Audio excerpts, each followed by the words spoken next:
One grease fire in the kitchen and a tenant with no insurance is suddenly on the hook for tens of thousands of dollars they'll never get back.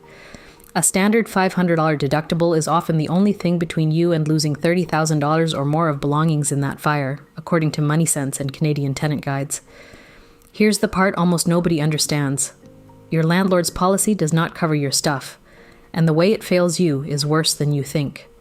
I read the fine print so you don't have to. The simple version everyone repeats is that renter's insurance replaces your furniture and electronics if they're destroyed. That's true, but it's the least important part. A tenant policy also covers your personal liability and your additional living expenses.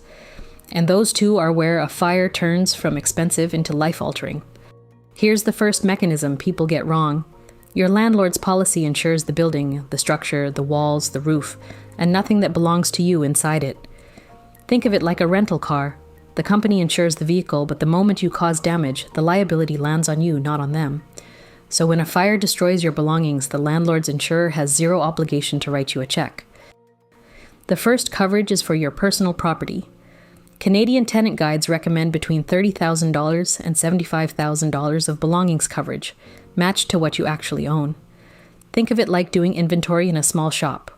Walk room by room, adding up furniture, electronics, clothes, and a bike, and most single renters land between $20,000 and $40,000.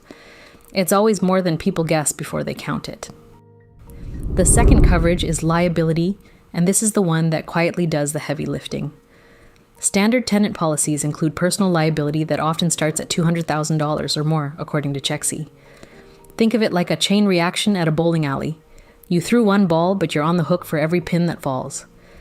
If your kitchen fire spreads to the unit above or fills neighboring apartments with smoke, the landlord's insurer can come after you personally for all of it. The third coverage is additional living expenses, or ALE. If a covered fire makes your unit uninhabitable, this pays for a hotel or short-term rental and food, while repairs happen, according to Chexie and Canadian Tenant Guides. Think of it like a spare tire, invisible and useless until the exact moment it's the only thing keeping you moving. Without it, every night in temporary housing comes straight out of your own pocket. So what does all three coverages together actually cost? Across Canada, renter's insurance typically runs $15 to $35 a month, about $180 to $420 a year, for $30,000 to $75,000 of protection per Marathon Insurance and Tenant Guides, with comparison tools showing an average around $23 a month. Think of it like a phone bill you barely notice, except this one is often a third the size and protects 6 figures instead of your text messages. If this is useful, subscribe. The next breakdown is already coming. Here's the ratio that reframes the whole decision. At roughly $25 a month, you're about $300 a year. A policy can protect $30,000 of belongings plus liability, which means each premium dollar is guarding around $100 of your assets, based on the coverage ranges in Money Sense and Canadian Tenant Guides. Think of it like the smoke detector on your ceiling, a few dollars of hardware standing between a small scare and a total loss. Before I get to the last part, which is the most counterintuitive piece of this, here's the catch the brochure skips over. Losing your belongings is only the opening bill. If your unit is uninhabitable for 3 months, temporary housing at $150 a night runs about $13,500. And even a cheaper $100 a night room over 90 nights is still $9,000, using typical Canadian short-term rental costs.